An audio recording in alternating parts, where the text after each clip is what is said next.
Welcome to chemistry planet. आज के इस वीडियो लेक्चर में हम डिस्कस करने वाले हैं bio geochemical cycles in the environment.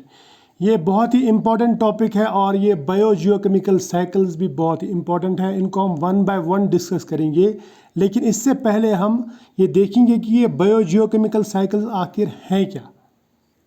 अगर हम बायो जियोकेमिकल वर्ड का लिटरल मीनिंग देखेंगे तो बायो से आता है लिविंग ऑर्गेनिजम्स, और जियो मीन्स सॉइल एनवायरनमेंट, और chemical means elements such as carbon, sulphur, phosphorus, hydrogen, nitrogen etcetera, जो ट्रांजिशन करते हैं continuously from living to non living systems, या मैं कह सकता हूँ from biotic to abiotic component और एबायोटिक टू बायोटिक कंपोनेंट। अब इन साइकिल्स को समझने के लिए सबसे पहले हम बायोस्फीयर की बात करेंगे। बायोस्फीयर में अर्थ क्रस्ट आता है, एटमॉस्फेयर आता है, हाइड्रोस्फीयर आता है, और बहुत सारी लिविंग स्पीशीज़ आती हैं या वेरियस स्पीशीज़ ऑफ लाइफ आती है। इट इज़ एस्टिमेटेड कि बायोस्फीयर में at least 9.3 × 10⁵ species of animals रहते हैं, यानी 9.3 लाख ऑफ एनिमल्स रहते हैं और इनकी स्पीशीज़। और प्लांट्स की स्पीशीज़ की अगर आप बात करेंगे तो वो है 3.3 × 10⁵। जबकि फंजे और बैक्टीरिया की अगर बात करेंगे वो रहते हैं 8 × 10⁵। तो टोटल मिला के ये तकरीबन 3 मिलियन स्पीशीज़ रहती है। स्पीशीज़ की बात कर रहा हूँ मैं, यानी types of फंजे, bacteria, animals and plants. तो इसका मतलब ये हुआ कि जो बायोस्फीयर है ये एक लार्ज और कम्प्लेक्स सिस्टम है, इसलिए इसको सब डिवाइड किया गया है स्मॉलर यूनिट्स में, जिनको हम कहते हैं इकोसिस्टम्स में, ताकि हम इसको इजीली अंडरस्टैंड करें। बायोस्फीयर को एट अ टाइम अंडरस्टैंड करना मुश्किल है, इसलिए हम इसको स्मॉल यूनिट्स या जिन्हें हम इकोसिस्टम्स कहते हैं, उन इकोसिस्टम्स को पहले हम समझते हैं, उसके बाद में हमें बायोस्फीयर समझ में आ जाता है। तो ये जो इकोसिस्टम है, चाहे आप कोई भी इकोसिस्टम ले लो, उसमें आपको दो तरह के कंपोनेंट्स मिलेंगे। एक रहता है बायोटिक यानी लिविंग कंपोनेंट, जिसमें एनिमल्स, प्लांट्स, फंजे और बैक्टीरिया आते हैं, और दूसरा रहता है एबायोटिक कंपोनेंट यानी नॉन लिविंग कंपोनेंट, जिसमें लिथोस्फीयर, एटमॉस्फेयर, हाइड्रोस्फीयर सब आता है, सॉइल आता है, एयर आता है, लाइट, सब कुछ आता है।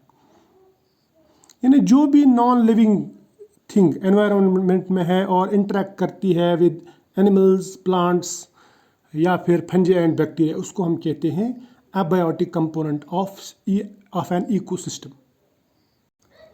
अब अगर आप कोई भी इकोसिस्टम लेंगे तो हर एक इकोसिस्टम में कंटिन्यूस और रेगुलर ट्रांजिशन ऑफ एलिमेंट्स होता है between biotic and abiotic components. ये एलिमेंट्स कौन से हैं? ये है carbon, hydrogen, nitrogen, oxygen, phosphorus, sulphur etcetera. यानी ये जो एलिमेंट्स हैं ये साइक्लिक फॉर्म में कभी बायोटिक सिस्टम में रहते हैं तो कभी एबायोटिक, या मैं बोल सकता हूँ कि एबायोटिक से बायोटिक में जाते हैं और फिर बायोटिक से वापस एबायोटिक, यानी लिविंग से नॉन लिविंग, नॉन लिविंग से लिविंग में चले जाते हैं और एक साइक्लिक मैनर में चलते हैं। और इसी साइक्लिक मैनर में इनके ट्रांजिशन को हम कहते हैं बायो जियोकेमिकल साइकिल्स, या मैं कह सकता हूँ the regular and continuous movement of nutrients and animals between biotic and abiotic components of an ecosystem in cyclic manner या cyclic pathways are called biogeochemical cycles। तो ये आपको डेफिनेशन याद रखनी है, या आप कैसे भी याद रख सकते हैं, सिंपल सी डेफिनेशन है। अब मैंने आपको पहले भी बताया कि एटमॉस्फेयर, हाइड्रोस्फीयर हो या लिथोस्फीयर हो, ये एबायोटिक कंपोनेंट है और ये बायोस्फीयर के साथ में इंटरेक्शन में रहते हैं, कंटिन्यूस और रेगुलर इंटरेक्शन में। क्योंकि बायोस्फीयर में जितने भी लिविंग ऑर्गेनिजम्स हैं उनको जो भी एनर्जी चाहिए या फिर उनको न्यूट्रिएंट्स चाहिए या फिर उनको कोई भी एलिमेंट अगर चाहिए तो वो इनको एबायोटिक सिस्टम से ही मिल जाता है या एबायोटिक कंपोनेंट से ही मिल जाता है। ठीक है, तो इतना याद रख लेना। इसके बाद में ये जो बायोजियोकेमिकल साइकिल्स हैं इसके दो टाइप्स रहते हैं, ये याद रखना। एक रहता है सेडिमेंट्री साइकिल, सेडिमेंट्री साइकिल्स को हम रॉक साइकिल्स भी कहते हैं, या मैं कह सकता हूँ it is reservoir pool in deep sediment, reservoir pool in deep sediment.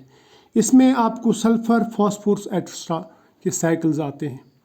यानी ये जो एलिमेंट्स हैं ये कैसे साइक्लिक मैनर में लिविंग से नॉन लिविंग सिस्टम में जाते हैं, फिर नॉन लिविंग से लिविंग सिस्टम में आ जाते हैं। इसी तरह से जो दूसरे टाइप के साइकिल्स हैं, बायोजियोकेमिकल साइकिल्स, उनको हम कहते हैं गैसियस साइकिल्स, या मैं कह सकता हूँ it is reservoir pool in atmosphere.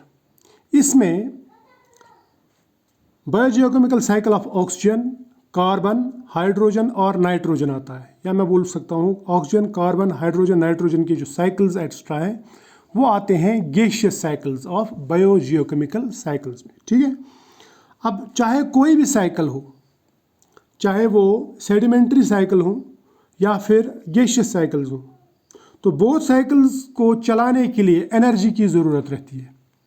और दोनों तरह की जो साइकिल्स हैं ये हाइड्रोलॉजिकल साइकिल या वाटर साइकिल के साथ में जुड़े हुए रहते हैं।